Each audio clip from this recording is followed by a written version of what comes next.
Welcome everyone to Im Tirtzu Zionist Salon.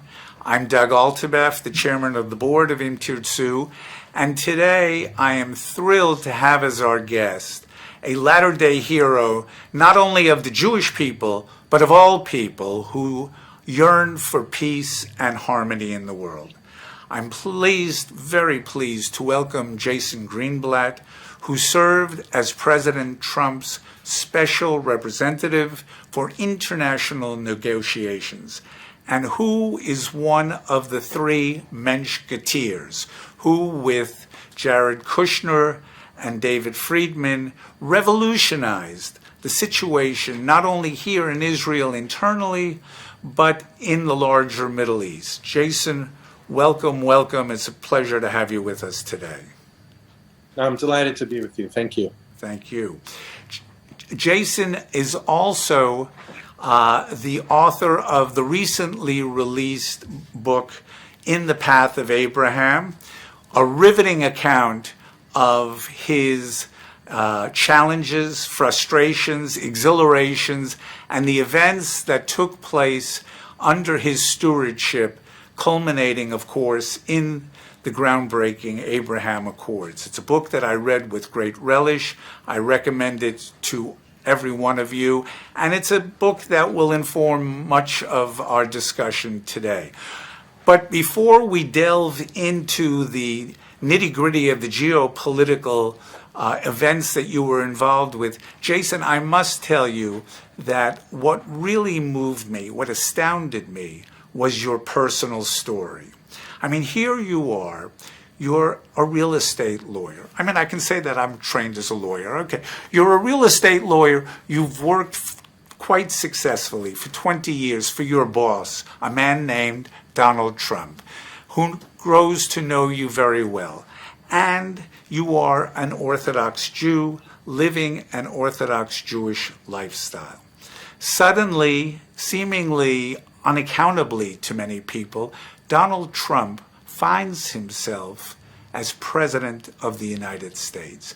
And for the most intractable, insolvable, persistently frustrating geopolitical issue in the world, he turns not to State Department executives or veterans. He turns not to academic heavyweights or foreign policy gurus.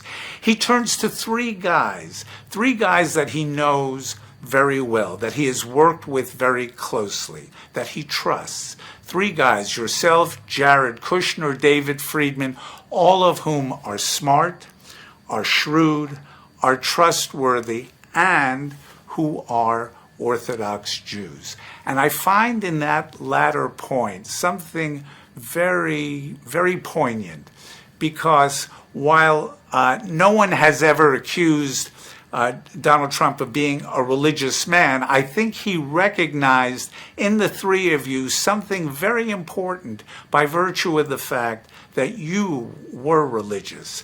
And I found myself constantly hearkening back to the Purim story and to the dramatic highlight of the Megillah Esther, where the Haman, having declared disaster for the Jews, Mordecai goes to Queen Esther and famously says, perhaps this was the reason why you were chosen to be the queen.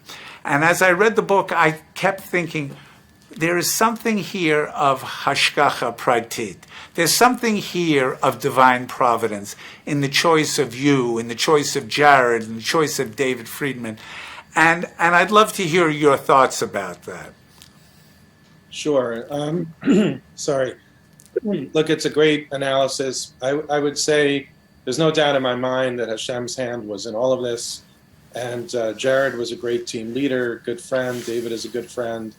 But the three of us were also surrounded by a great team: Vice President Pence, Mike Pompeo, Nikki Haley, Avi Berkowitz, so many others. I'm probably forgetting a bunch of names. And I think that the lineup that we had under President Trump's leadership, plus the lineup that we had in the Middle East, Bibi Netanyahu, and the Arab leaders who signed the Abraham Accords, those who worked with those leaders who signed the Abraham Accords, and even those countries who I'd like to call them, didn't yet sign the Abraham Accords, but didn't stand in the way of the Abraham Accords, and in fact really tacitly supported the Abraham Accords. That whole thing, I think, was hashgacha pratis, and I don't take that for granted. Right. Well, as they say, it takes a village or it takes a region, but and your modesty is very self-effacing, but there had to be a tip of the spear, and the three of you really were the tip of the spear. So now you've been appointed. It's day one, and you walk into the office, so to speak. One of the things you wrote very affectingly about, and I thought it was one of the best summaries I've read, about the conventional wisdom that attaches to the the Palestinian-Israeli situation, the Arab-Israeli situation, dealing with Iran. And I counted three, and it may have been more, but I lost count, three references to the adage universally attributed to Einstein as to the definition of insanity, doing the same thing over and over again and expecting different results. And that sort of summarized or encapsulated what it sounded like you perceived the status quo to be day one on the job for you. Why don't you give us a little bit of a flavor of what you walked into? Sure, and I think to do that, I want to touch on the word expert, which I think you used in your introductory remarks. You mentioned the State Department, and I don't want to denigrate the State Department and the National Security Council. They were my arms and legs. I couldn't have done my job without them. But they and conventional thinkers, whether it's the media, think tankers, many of them were stuck in the past. Many of the diplomats were stuck in the past. So my view, and this may be controversial to some, is that there are no experts on how to solve the Israeli-Palestinian conflict. There are experts who know the history of the conflict. There are experts who understand both sides' stories depending on where they sit. They sympathize with one side or the other. But nobody is an expert on how to resolve it, because in the end, you have an opinion. I have an opinion, David, Jared, everybody has an opinion. So we may understand the file, the experts may understand the file, but nobody can claim that they have the key to unlock this. And probably the most important part of this is what resulted the Abraham Accords, right? You had John Kerry, who was a Secretary of State, who was schooled in all the traditional talking points, and not too far before President Trump took office, was crystal clear that his view was there is no way, no matter what everybody says, that the Arabs will ever make peace with Israel until the Israeli-Palestinian conflict is resolved. Now, that might have been true 20 years ago, maybe even 15 years ago, perhaps even 10 years ago. But that wasn't true under our watch. We saw green shoots throughout the time that I was at the White House. It started slow. The initial diplomatic meetings with all the leaders went through the typical talking points, all sorts of Palestinian flavor demands that, in our view, were unrealistic, unfair, unachievable. But over time, once they put their talking cards down and started to talk what I like to say is tachlis. For those of your listeners who don't know what tachlis is, it's a Yiddish word that I guess best translates into getting down to business. Right. I explained the word tachlis to the region. The region understood it. The region is tachlis oriented, maybe a little bit less forward than Israelis, excuse me, but they understand the word tachlis. And our point was, look, we have a lot of things to do in the United States government, in the White House. We're either going to try to work on this and work through this, and if we succeed, fantastic. And, please help us along the way. But if you're unwilling to help us and unwilling to engage, no problem. We'll work on some other things. Okay, so you talked about we're trying to succeed with something. And you made the point several times in the book about the reigning obsession with process over results, and that you guys were about results and trying to succeed. So my question for you is, as you get ready to start your tenure, do you have a mandate to create a plan? In other words, go out there and figure out what the plan should be? Or do you have a mandate to go out and, as you talked about, do a listening tour, see what the where the fault lines are. Where are the opportunities? Are we missing something? Are we behind the times, so to speak? You alluded to maybe 30, 40, 20 years ago it was different, but did we need to catch up with a reigning reality? Were you starting with the idea that there would be some kind of a plan, or were you starting with the idea that you needed to really get the lay of the land? Well, we had several mandates. The first mandate was improving the U.S.-Israel relationship, which President Trump felt had suffered under the prior administration. The second mandate was seeing what we can do to resolve the Israeli-Palestinian conflict if it was resolvable. And the third one was looking under the rocks to see if there was any truth to there being a possibility of resolving some of the Israeli-Arab conflict. But number two, of course, was one of the most important things. And the mandate was figure it out. But as a lawyer, of course, you can't figure anything out unless you study it. So most of 2017 was studying the conflict, hearing from everybody, understanding what was done in the past, why people felt the way they felt, not just in Israel, not just among the Palestinians, throughout the Arab countries, Europe, the United Nations, and of course the US government. And we started to develop what I would call a term sheet listing sort of the key issues, what the proposed solutions had been in the past, why those solutions might not have worked depending on which side or the other you were listening to. And that eventually did morph into what ended up being a 60-something page plan with a very, very large economic plan that Jared Kushner spearheaded for the Palestinians. So the short answer to your question is, it wasn't a mandate to listen, but there's no way to get to the mandate of seeing if you could figure it out without listening. And that took many, many, many months in 2017. In the course of your listening tour, were there particular things you were hearing, and either from the Israelis, the Palestinians, or Arab rulers, that really surprised you, that, or conversely said, wow, here is an opening we did not fully appreciate before? It was a mixture. Certainly among ordinary Palestinians, what surprised me, meaning not leadership, but what surprised me was they were thirsting for better lives. Yes, they want their own state. Yes, they want, let's call it, some portion of Jerusalem. Yes, they want a whole bunch of things, including contiguous land is one of their important claims, their important desires, perhaps I should say. But among the leadership, they were very quick to stick to their normal talking points. They really didn't give us any room in terms of trying to figure out whether there was any flexibility. Their view was very much, here's what we want, but we'll talk about it and we can resolve it. No level of detail. And over time, it became clear that they weren't ready to show their cards at all. I think their general view was that they had given enough in the past, although if you ask them to point out what they had given, there's really no substance to that claim. Among the Israelis, there's no doubt that security was at the very top of the list, and understandably so. Israel is a country that's been attacked relentlessly since its formation, even before its formation. And we took that to heart very strongly. Hopefully we did a very good job with that in the plan. Bibi Netanyahu was quite the opposite of President Abbas and the others. He had very clear desires, expectations, ways to resolve the conflict, but he was willing to entertain anything. If he didn't like the idea, he was clear in his arguments. He was effective in his arguments as to why it couldn't work or wouldn't work or shouldn't work. But he was also extremely willing to be creative and listen and engage.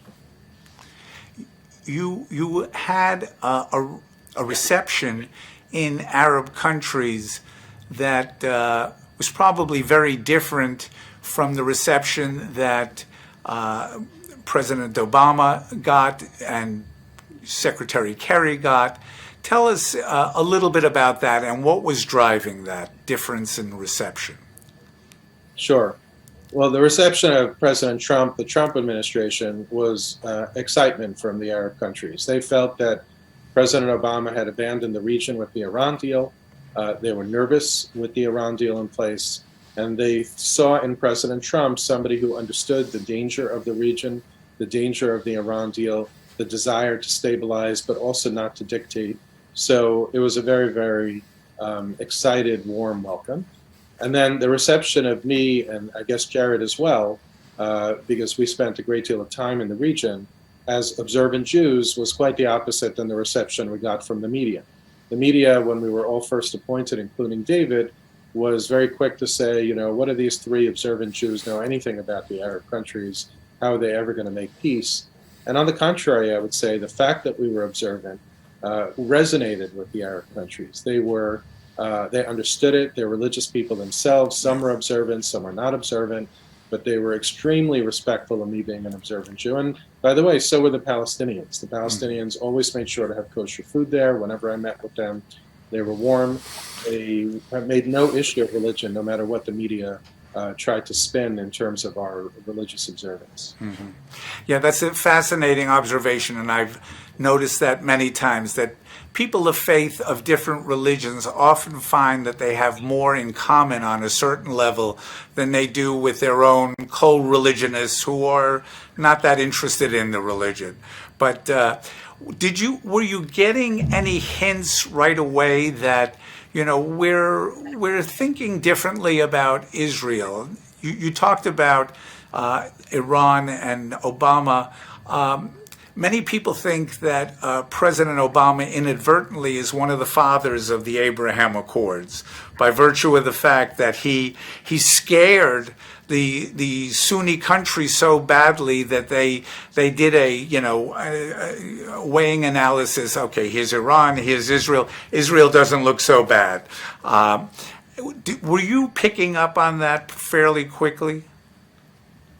Yeah, so look, the Abraham Accords has many parents, many grandparents. In fact, there were Israeli diplomats going to the region way before we came on the stage. I would count President Obama as being a reluctant, unknowing father of the Abraham Accords, because there's no doubt that by signing the Iran deal and by having the attitude that he had toward the Arab countries and even to Israel, he laid the chess pieces down in a way that allowed us to follow that path. And indeed, the Arab leadership started after the first several diplomatic meetings where, you know, I'm exaggerating, but we would hear, Israel, Israel. Shortly after that, you know, the word Israel was stated. I remember when President Trump made his first trip to his first overseas trip, which happened to be to the region. Saudi Arabia was the first stop, followed by Israel, then the Vatican. But in Saudi Arabia, he made a landmark speech in front of many, I can't even remember, 50-something Muslim and Arab countries.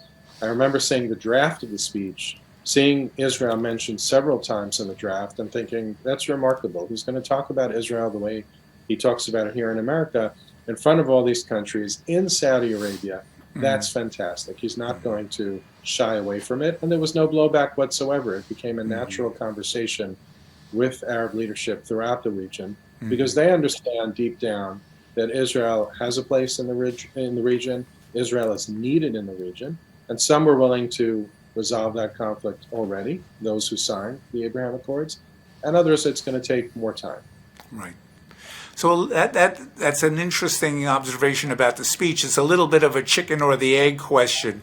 Was he willing to talk that way because he had intimations that it would be received okay, or was it received okay because he was willing to talk that way, take a leadership stance, say this is the way things are, and by the way, the Arab countries were basically receptive to hearing that?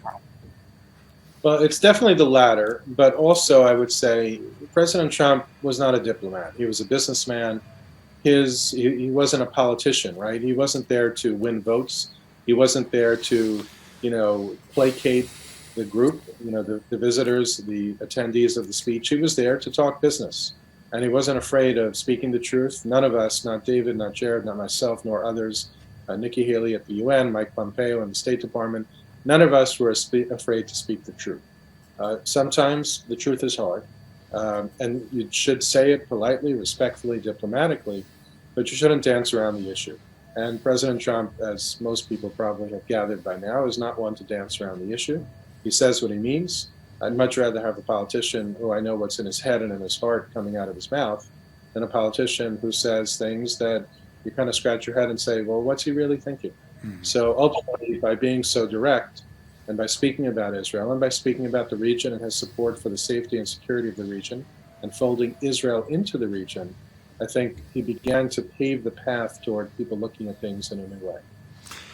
Certainly, President Trump did things that were here in Israel, greeted with enormous enthusiasm, whether it was recognizing Jerusalem as Israel's capital, moving the embassy from Tel Aviv to Jerusalem, closing the consulate and folding it into the embassy, recognizing sovereignty on Israel's sovereignty on the Golan Heights, and in the latter days, Mike Pompeo's statement that settlements are not per se illegal. These were all enormous achievements for us and greatly, greatly appreciated. As background for what would evolve into the plan, and you talked about how the term deal of the century was sort of foisted on you by the media. It was not a term that the administration coined, but the plan, the vision plan for progress and prosperity, was really a business investment plan, an economic investment plan. And was there, you talked about in the book that there were really two parallel paths. There was the Israeli-Palestinian path, and then there was the Arab path, the Arab state path. Was it intended that there would be linkage between those as you developed those plans?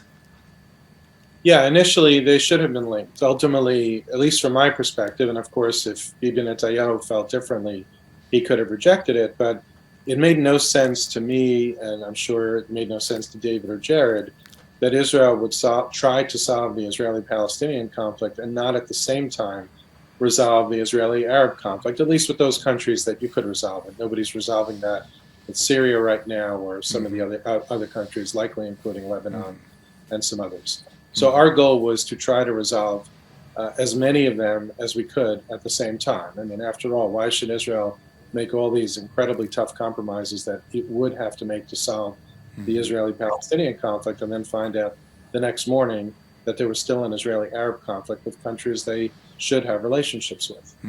But as time went on, it became clear that the Palestinians were out. They weren't the first administration they walked away from. Right. They walked away when President Trump recognized Jerusalem. We did think that they would come back. We thought it could take anywhere from 6 months to perhaps 18 months. In the end, they didn't come back at all. And we just kept our heads down. So after President Trump recognized Jerusalem, and I started to get messages, I don't want to say that they were really messages from President Abbas, because I have no idea.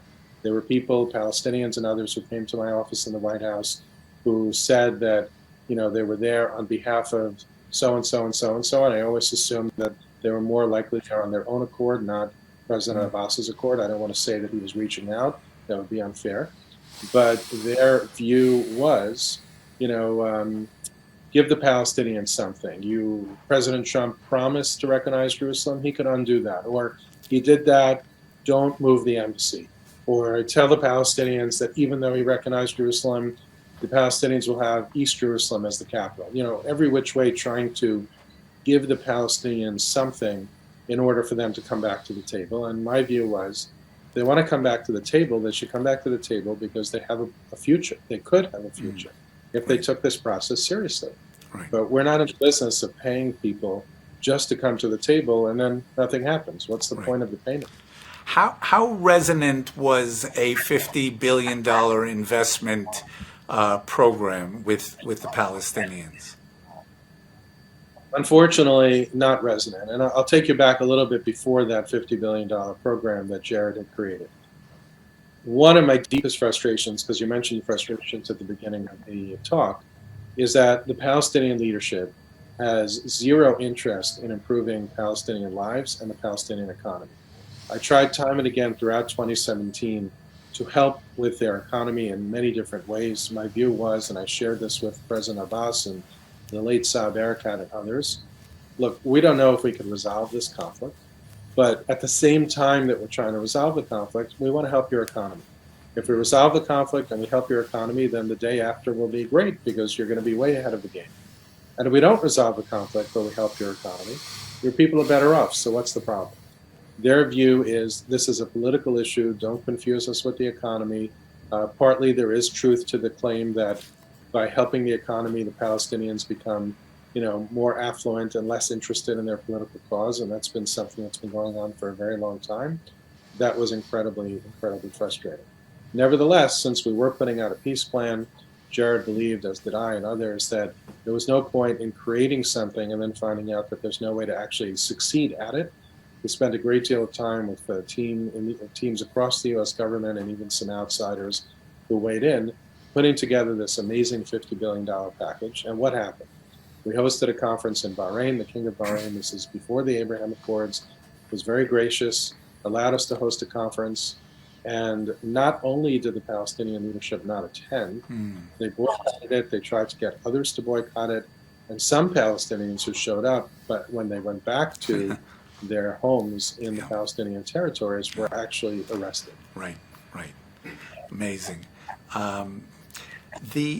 There was quite a bit of uncertainty, some controversy about whether Israel could or would declare sovereignty over some parts of Area C or the Jordan Valley, and it seems like that uncertainty actually provided a great opportunity and really did result in the linkage of a Palestinian track and the Arab track. And what I'm referring to is the outreach by the foreign minister of the UAE saying, hey, if you would delay a sovereignty declaration, maybe we can come to the table with a normalization idea. Is that a fair statement? Is that a fair way of looking at it? It is. It's one of the pieces of the puzzle, perhaps the last piece of the puzzle that sort of clicked into place. There was a trading card there. It wasn't intended to be a trading card. Right. I support Israel's annexation. Annexation is actually the incorrect term. I support Israel's application of Israeli law or extension of sovereignty over those areas of the plan that were supposed to end up as part of Israel. Of course, David Friedman, I'm sure Jared did as well. There's no doubt in my mind that Bibi Netanyahu did as well. I think it was a significant condition for him to do that as well. And that's why the plan was released with that. But it turns out that's what was seized upon as a trading card later in order to move the Abraham Accords forward. Right.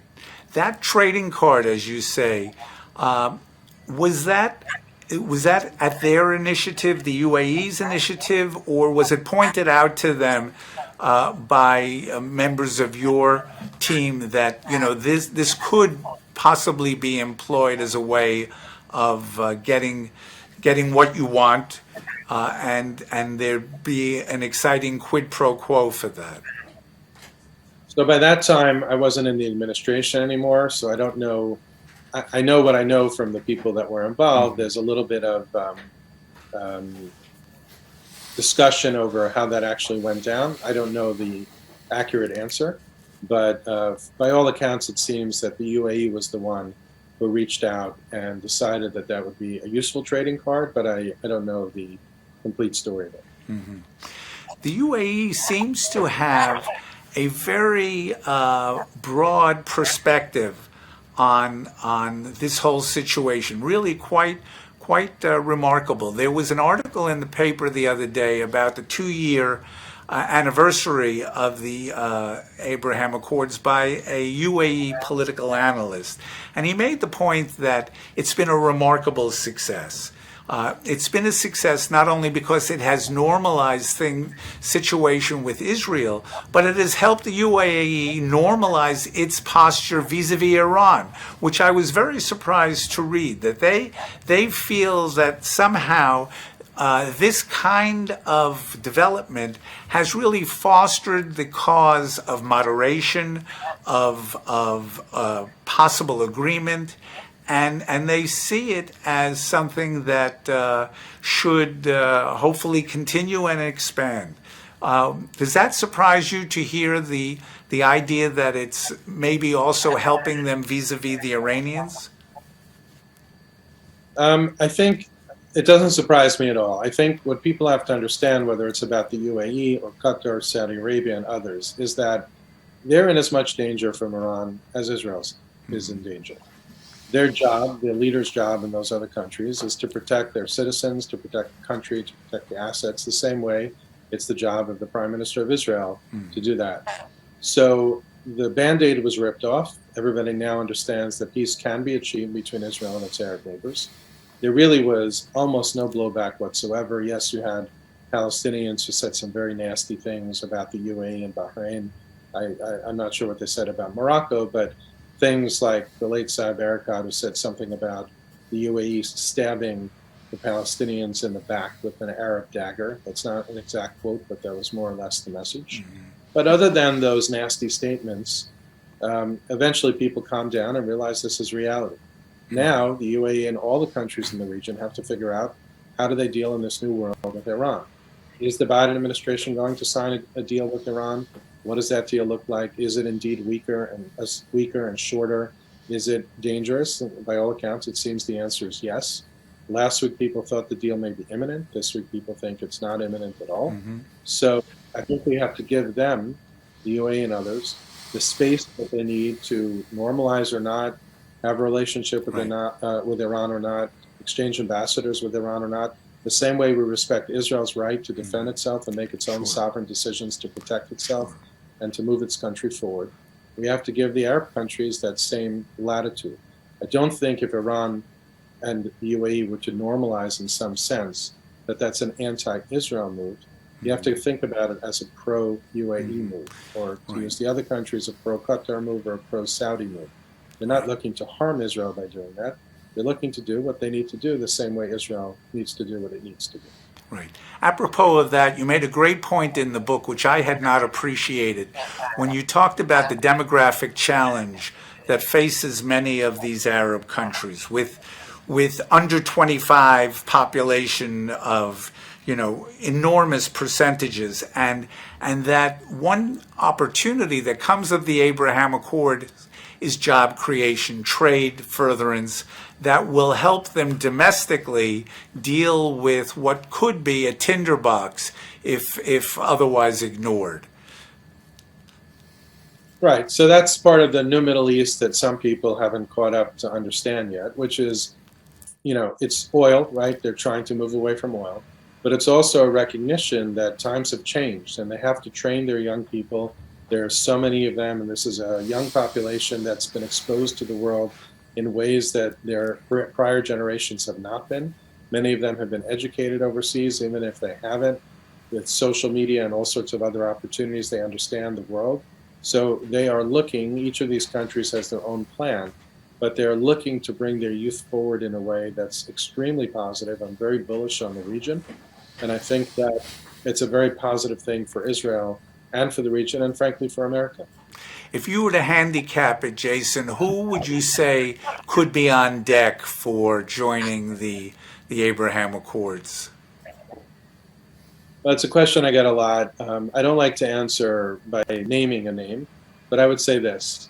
Rather than focus on who's next to sign, or many times I would say 80% of the time I get a question of when is Saudi going to sign, I think we have to recognize the positive things, the momentum that has happened since the Abraham Accord. So as an example, if you take Saudi Arabia opened up air routes for Israel for flights when the Abraham Accords were signed, so that flights could go from Israel to Bahrain and Israel to the UAE. Only, I don't know, maybe 7, 8, 9 weeks ago, now they opened up all the skies for all flights, which would, of course, would include Israel. That's a huge decision by Saudi Arabia. I think we should applaud Saudi Arabia. There are other things that they've been doing as well.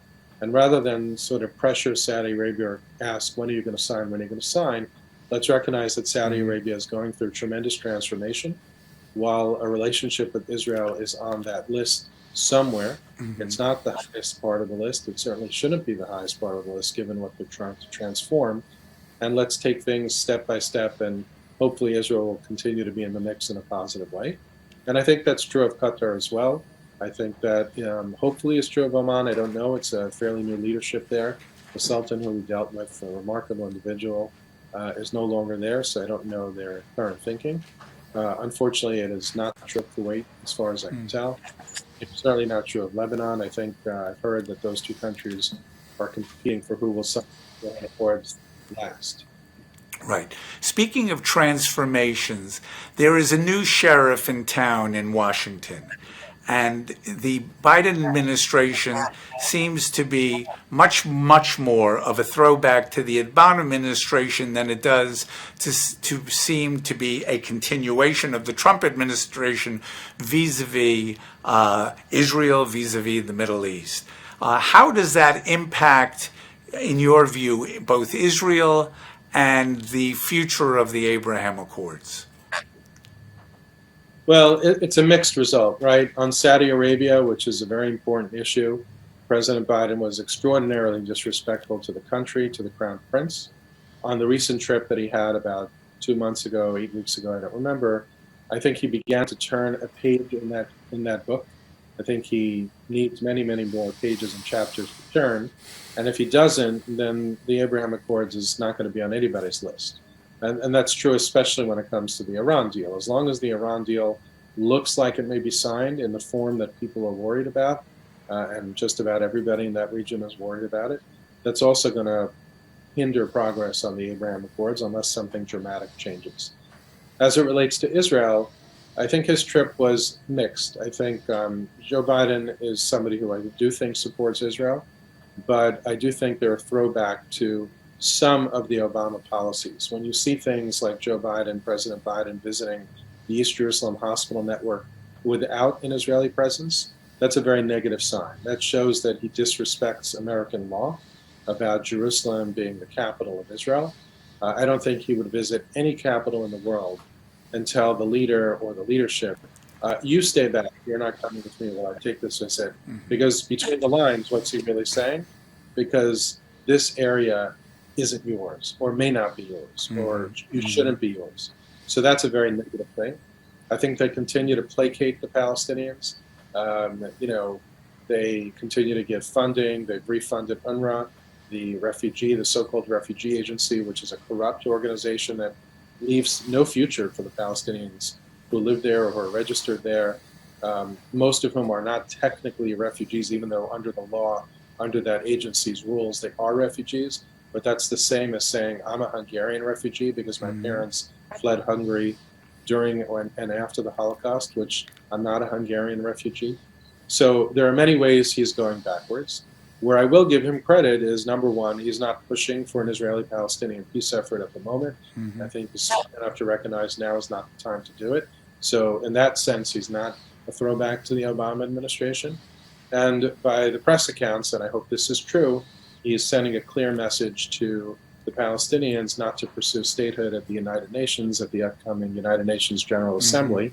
That's also a positive sign. And I'll just end the question with one more point because I think it's important. Barbara Leaf from the State Department visited Israel, and the press reports are saying that she is pressing Israel, the U.S. government is pressing Israel to help the Palestinians because, they're at a low point and things are very bad there and the security is very bad there. That's a movie we see over and over and over and over again. The answer should be the Palestinians should get their own act together. Yes, there are things Israel might be able to do to help them along.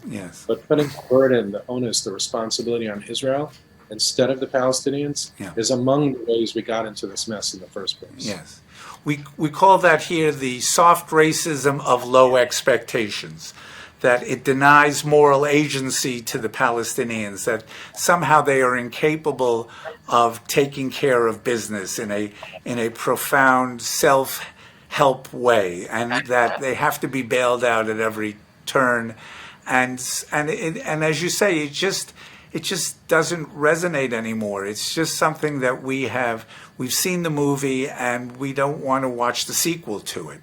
So as we end, I want to just ask you go back to your personal story. You have any plans to return to diplomacy, or you're very happy to be back in the private sector?